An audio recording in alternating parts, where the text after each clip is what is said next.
நாம் செய்யக்கூடிய ஒவ்வொரு அமல்களையும் மறுமை நாளில் அல்லாஹு தஆலா விசாரித்து நல்லவருக்கு சொர்க்கத்தை கொடுக்க போகிறார், தீயவர்களுக்கு நரகத்தை கொடுக்க போகிறார்.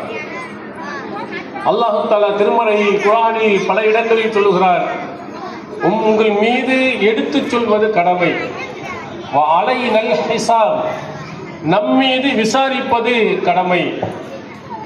நீங்க எதை மார்க்கம் என்று உங்களுக்கு சொல்லப்பட்டுள்ளதோ அதை நபியே நீங்கள் எடுத்து சொல்லிவிடுங்கள். அவர்கள் ஏற்கிறார்கள், ஏற்காமல் போகிறார்கள், ஆனால் மறுமை நாளில் அதை நாம் விசாரிப்போம் என்று அல்லாஹ் தஆலா சொல்கிறார்.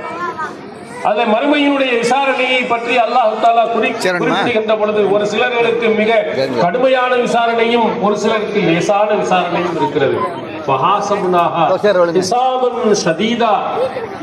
நாம் சிலரை மிக கடுமையான முறையில் விசாரிப்போம். நல்லவர்கள்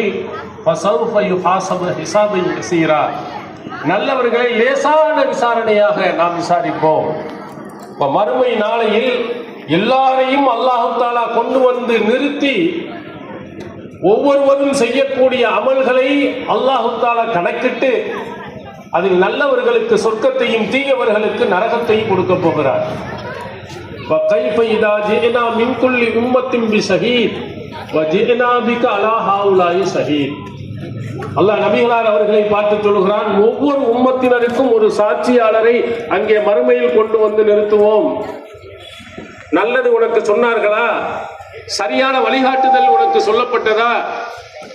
சொன்னவர் இவர் இல்லையா என்று ஒவ்வொருவருக்கும் ஒரு உம்மத்தினருக்கும் சாட்சியாளரை கொண்டு வந்து நிறுத்துவோம். நபியே உம்மை இந்த சமுதாயத்திற்கு சாட்சியாளராக கொண்டு வந்து நிறுத்தும் பொழுது அவருடைய நிலைமை எப்படி இருக்கும் என்று அல்லாஹ் கேட்கிறார். இந்த வசனத்தை ஓதியவுடனே நபிகளார் அவர்கள் அழத் தொடங்கினார்கள்.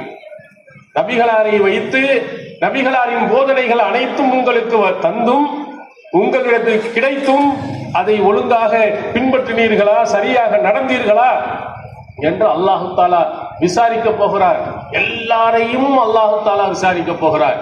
அல்லாஹ்விடத்தில் நீங்கள் அனைவர்களும் கொண்டு போய் நிறுத்தப்பட போகிறீர்கள்.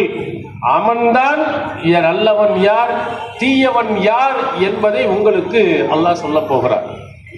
மறுமை நாளில் சொர்க்கத்தை தருவதும் நரகத்தை தருவதும் அந்த அல்லாஹ் ஒருவன் தான். இந்த அடிப்படை இஸ்லாமியர்களாக இருக்கக்கூடிய நாம் அனைவர்களுக்கும் உண்டு. அது இருந்தால்தான் ஒருவன் முஸ்லிமாக இருக்க முடியும். அப்ப மறுமை நாளையில் சொர்க்கத்தை அடைய வேண்டும் என்று சொன்னால் இந்த உலகத்தில் நாம் எப்படி நடக்க வேண்டும்? யார் காட்டிய வழியின்படி நடக்க வேண்டும்?